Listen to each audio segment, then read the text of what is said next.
The human healed a wounded stranger. She was the galaxy's greatest warrior. The blood was black. That was the first thing I noticed. Not that she was 7 feet tall. Not that her armor looked like it had been forged from the bones of a dead star. Not that she was missing 2 fingers on her left hand and her right leg was bent at an angle that made my stomach drop. The blood was black, and it was pooling fast under the wreckage, and my brain did what it always does when I see something bleeding. It started counting seconds. My name is Owen Carr. I'm a field medic, grade 3, assigned to Outpost KL9 on the outer edge of the Venn corridor. It's a quiet posting.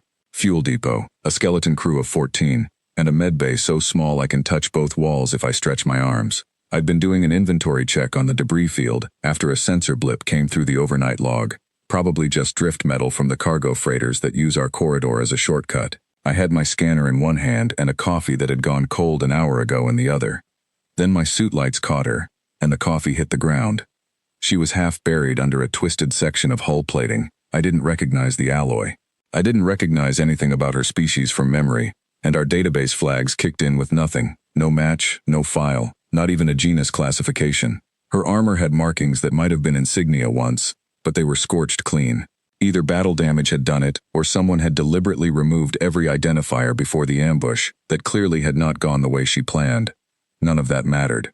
What mattered was that her chest was moving, barely, in an uneven rhythm that told me she had maybe 20 minutes before that stopped. I dropped the scanner, keyed my comm for the outpost, and said, "I need the loader at my position now. Medical emergency." Then I crouched down next to something that could probably kill me with one hand, and started my assessment. Her eyes opened. They were gold. Not figuratively, actually metallic gold, with pupils that contracted in the suit light like a cat's. She looked at me with an expression I couldn't read, and her hand moved. Not toward me, just lifted, slightly, the way a person reaches for something when they're not sure what they're reaching for. "Hey," I said, "I'm going to get you out of here. Don't move." She didn't speak, but her hand lowered. Getting her onto the loader was a nightmare that took 11 minutes and left me with a bruised shoulder and a torn glove. She was dense in a way that had nothing to do with her size. Her bone structure, or whatever her species had instead of bones, was apparently 3 times heavier than it looked. I got her stable on the platform, checked her airway, confirmed she was breathing our atmosphere without distress, and ran us back to the outpost at full speed. Commander Nate Holloway was waiting at the bay door when I arrived. He looked at the loader. He looked at me. He looked at the loader again. "Owen," he said carefully, "what is that?" "Patient," I said, and pushed past him. The medbay was not designed for someone her size. I got her onto the 2 tables I'd shoved together and started working, and for the next 4 hours I did not think about anything except the job. The database gave me nothing on her biology, so I fell back on first principles. Control the bleeding, stabilize the airway, address the most critical damage first. Her cardiovascular system ran on a different pressure model than anything I'd trained on, but the physics of a punctured vessel are the same across most carbon-based life. I adapted. I improvised. I made 3 calls I wasn't technically qualified to make, and I made them anyway because there was no one else in the room. She was conscious through most of it. She didn't make a sound. Not once.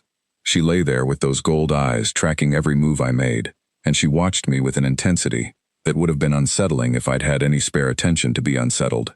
At one point I needed to brace a section of her ribcage, or the equivalent of it, and when I reached across her, her hand came up and wrapped around my wrist. I froze. She held it there for a few seconds. She wasn't gripping hard.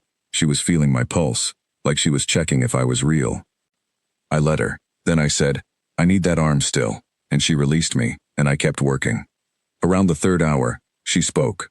Her voice was low, and carried a resonance that I felt in my chest more than heard with my ears. The word she used wasn't in any language file I had, but the intonation was unmistakable. It meant, "Why?" I looked up at her. "Why what?" She moved her eyes slowly across the medbay. At me. At the equipment. At the bandaging on her side that had taken me 40 minutes to figure out how to apply to a physiology I'd never seen before. "Because you were hurt, and I could help," I said. I went back to what I was doing. That's the whole reason. There isn't another one. She was quiet for a long time after that. Then, near the end, she said something else. This one I half caught. A question, structured like a name request. I told her mine. Owen Carr. She repeated it once, very quietly, the syllables careful and deliberate, like she was committing it to a place she didn't often use. She didn't offer her own name. I didn't push. By 0200 she was stable. By 0300 her vitals, whatever passed for vitals in her species, had settled into something that looked like rest. I sat on the stool beside the tables and ate a protein bar and wrote my incident report, and I did not think about the fact that she had no file in any database, or that her armor was deliberately stripped of identity, or that the ambush site had no other survivors and no other wreckage that suggested anyone had come looking for her. I thought about whether her fluid pressure had stabilized enough to risk reducing the compression on her lower torso, and concluded it probably had. Commander Holloway knocked at 0600 and opened the door without waiting for an answer. He was gray in the face. Not tired gray, scared gray. He had a tablet in his hand and he was holding it like it had bitten him. "Owen," he said, "I need you to step outside." "She's sleeping," I said. "Owen." I looked at him. I set down my coffee. I stepped outside. He held up the tablet. He'd run a biometric deep scan through the medbay sensors overnight, standard security protocol when we take in an unknown entity. The scan had been running through the Conclave identification network for hours before it hit a match. The match came back with a security classification I'd never seen before, above military command, the kind of classification that meant whoever had access to this file had access to maybe 100 people in the known galaxy. Her name was Vielle Thriss. Holloway waited for me to react. I read the file. I read it again. I handed the tablet back to him. Then I went back inside to check her bandaging. "Owen." He followed me. "Did you read what I just showed you?" I read it. She ended the siege of Dorrigan in 14 minutes. 14. There were 60 warships in that engagement. She went in alone and came out, and the siege was over. "Her lower left dressing needs to be changed," I said. "The Keth Dominion calls her the Extinction Blade. The Outer Accord has her listed as a weapon of mass. Owen, are you listening to me?" "I'm listening," I said. I was already pulling on fresh gloves. "She's also got a punctured cavity lining, and a fracture in her upper support structure that I've been keeping compressed for 6 hours. If I don't change this dressing in the next 20 minutes, it's going to adhere, and I'll have to debride it, which I'd rather not do." Holloway stood in the doorway. He made a sound that was not quite a word. "She was hurt," I said. "She still is. The number of battles she's won doesn't change that. Neither does the classification level on her file." I moved to her side. Her gold eyes were open again, watching me. "Good morning," I said to her. "I'm going to change the dressing on your left side. It might be uncomfortable." She said nothing, but she turned slightly to give me better access. Holloway left. He came back 20 minutes later, and his face had moved from scared gray to a different color entirely. The kind of pale that sets in when someone has been on a secure comm channel and heard something that rearranged their understanding of the morning. "3 Conclave warships just dropped out of FTL," he said. "They're holding at 800 kilometers. They're hailing us." I looked up. "What did you tell them?" "Nothing yet, Owen. They are sending a delegation. They want to speak to whoever is responsible for," he paused, choosing his words, "for the situation in our medbay. Tell them she's stable and resting and they can come in 4 hours. His mouth opened, closed. "They're Conclave warships. And she's sleeping," I said. 4 hours. He stared at me for a long moment. Then he went to go relay that message to 3 warships that could have turned our outpost into a debris field without breaking a sweat, and I sat back down next to Vielle Thriss and finished writing my treatment notes. She was watching me when I looked up. "Your people are here," I told her. "I asked them to wait. You need rest." Her voice came out slower than before, more deliberate, like she was picking each word from a limited supply. "You told the Conclave to wait." 4 hours, I said. "That's not unreasonable." Something moved across her face that I couldn't name.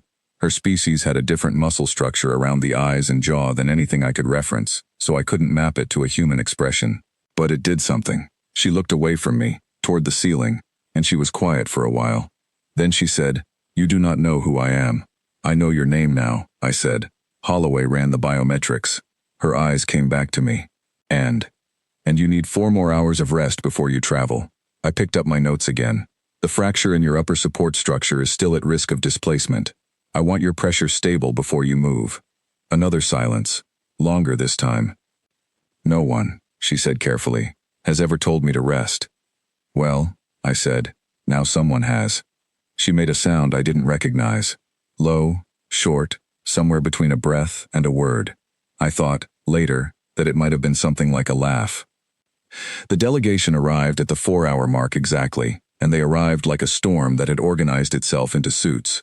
4 of them, her species, towering and still, with the kind of military bearing that fills a doorway without trying. The one in front had a rank insignia I couldn't read but could feel the weight of from across the room. He looked at me the way people look at something they cannot classify. "You are the medic," he said. It was not a question. "Owen Carr," I said. "She's in here. She's recovering well. I'd ask you to keep your voices down." He looked past me at Vale Thriss. Something shifted in his posture. Relief. Or the shape of grief that gets replaced by relief. Or something in between. He looked back at me. "What are your terms?" he said. I frowned. "My terms for what?" "For her return. For your silence, for—" He paused, recalibrating. "You have rendered service to the highest-ranking military figure in Conclave space. There is precedent for—" "I don't have terms," I said. "I treated an injured person. She's stable. She can travel in a few hours if you take it slow. I'd recommend keeping her horizontal for the first leg of the journey, and making sure whoever is attending her knows the compression schedule I wrote up. I'll give you a copy." The silence that followed was the kind that has texture. All four of them were very still. The lead delegate looked at his colleagues, and they looked at him, and none of them seemed to have a script for this particular situation. From inside the medbay, Vale Thriss's voice came out, unhurried and absolutely clear. She said my name. Just that, Owen Carr, 2 words. But the way she said it, in a register I hadn't heard from her before, formal in a way that resonated differently than her earlier speech, hit the delegation like a signal flare. All 4 of them straightened. The lead delegate's expression changed completely. He looked at me with something very different in his eyes now. I stepped aside and let them in. She spoke with her people in a language I didn't have. I stayed in the doorway and watched, and I couldn't follow the words, but the shape of it was clear enough. She was in command of the room, even lying on 2 pushed-together tables with my bandaging on her ribs. They listened. They answered when spoken to. They did not interrupt. At one point, the lead delegate looked at me again over his shoulder, and I couldn't read that look either, but it wasn't the assessing, calculating look from before. It was something else. I filed it away. She traveled 2 hours later. Her people brought a medical transport that made our medbay look like a broom closet, and they loaded her with a professionalism that I appreciated. Before they moved her, she asked to be left alone for a moment. Her people stepped outside. I stayed, because I was still technically her attending medic and I wanted to confirm her readings one last time before transfer. She let me run the scanner. Then she caught my wrist again, the same way she had in the debris field, 2 fingers on my pulse.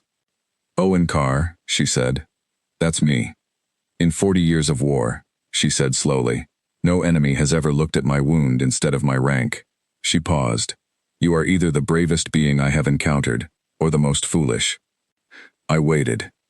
"I have decided," she said, "that it does not matter which." She released my wrist. She held my gaze for a moment, and then she said something formal and slow, in that register again, the one that had made her people go very still. I didn't understand the words, but I understood the shape of it, the weight of an oath, the architecture of a promise. Later, Holloway would tell me that in conclave law, what she had said placed me under her personal protection for the duration of my natural life. That the phrasing she used was reserved for the highest form of honor debt in her culture. That there were 3 ongoing conclave negotiations in which her name carried treaty weight, and that a word from her in any of those chambers would move governments. She said all of that in the medbay of a fuel depot on the outer edge of a corridor that doesn't appear on most charts, to a grade 3 medic in scrubs with a coffee stain on his sleeve. Then they took her away, and the bay doors closed, and the 3 warships powered up and vanished into FTL, and the outpost went quiet. Holloway found me 20 minutes later still in the medbay, cleaning up. He stood in the doorway holding his tablet. He had the look of someone who had been on the secure channel again. "Command just got a message from the conclave," he said. "The 3 pending sanctions against human operations in the Venn corridor have been dropped. No explanation given, no terms requested. Just dropped." I wrung out the cleaning cloth. "Good. Owen." He came in and sat on the stool I'd been using for 2 days. "Do you understand what you did?" I thought about it. I thought about the debris field and the black blood pooling under the hull plating, and the weight of her, and the 4 hours of work with a database that gave me nothing, and her hand on my wrist checking if I was real. "I treated a patient," I said. "You treated the most dangerous being in the known galaxy." "She was hurt," I said. "I had the kit." I moved to the sink and started washing my hands. "Holloway, what was I supposed to do? Walk past her?" He didn't have an answer for that. He sat there for a while, and I cleaned up around him, and eventually he left to go file a report that I imagined was going to be very difficult to write. I finished the medbay. I refiled the supplies I'd used. I wrote up the full treatment record and flagged it to Conclave Medical with a note that her compression schedule should continue for another 6 days, and that the fracture site needed re-imaging at the 2-week mark. Then I sat on the stool and ate another protein bar, because I hadn't eaten a real meal in about 30 hours, and I looked at the 2 tables still pushed together in the corner. She had asked me, why? And I had said, because you were hurt, and I could help. It was the full truth. There was nothing underneath it, and nothing behind it. No calculation about who she was, or what she was worth, or what helping her might mean for humanity's standing in conclave space, or the sanctions in the Venn corridor, or 40 years of military history. None of that had been in the room when I found her. None of it had been in the room for the 4 hours I worked. It came in later, with Holloway and his tablet, and his gray face, and by then the important part was already done. I've heard that somewhere, in a conclave chamber I'll never visit, in a language I don't speak. My name came up in a session that decided the future of 3 contested star systems. I've heard that the way it came up, the register she used, the phrasing, created a silence in that chamber that lasted nearly a minute, which apparently has never happened before in the history of that body. I don't know if that's true. I probably never will. What I know is this. Someone was hurt in front of me. I had the training and the equipment and the time. Everything else, the politics, the history, the way the delegate's hands weren't quite steady when he heard her say my name, all of that is just what happens when you look at a wound and treat it like a wound, and look at a person and treat them like a person. I don't know why that's remarkable. I don't know why we seem to be the only ones who do it without thinking. But I'm glad that we do. I'm glad that it's built into us so deep that it fires before the part of the brain that does the calculating. The part that asks what this costs and who is watching and whether it's worth it. She asked why, and the answer fit in 1 sentence. I've thought about what makes humans different a lot since that week. Not physically. I know we're not the strongest or the fastest or the longest lived. Our ships aren't the biggest. Our weapons aren't the most advanced. On any chart that measures military or technological output, we're somewhere in the middle, improving steadily but not spectacularly.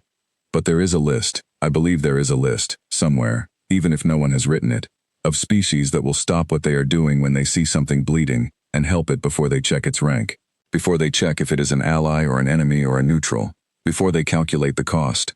That list, I think, is very short. And we are on it. Maybe we are the only ones on it. I genuinely do not know. What I know is that it cost me nothing.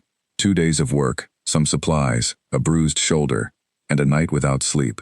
In exchange, a being who had never in 40 years of war been looked at by a stranger with anything other than fear or strategy, had been looked at like a patient, like someone worth saving not because of what she was worth to someone else, but because she was there, and she was hurt, and saving her was possible. She will probably never need my protection. I will probably never call in whatever it means to be under hers. We will likely never be in the same room again. The galaxy is large and my posting is small, and the things she is responsible for exist on a scale I can barely imagine. But she repeated my name in a chamber full of people who moved the edges of maps, and 3 sanctions disappeared, and the Venn corridor stayed open, and 14 people at Outpost KL9 get to keep doing their jobs in peace. All because it was a Tuesday, and I had a cold coffee, and someone was bleeding. That is what we are. That is the whole thing. That is us.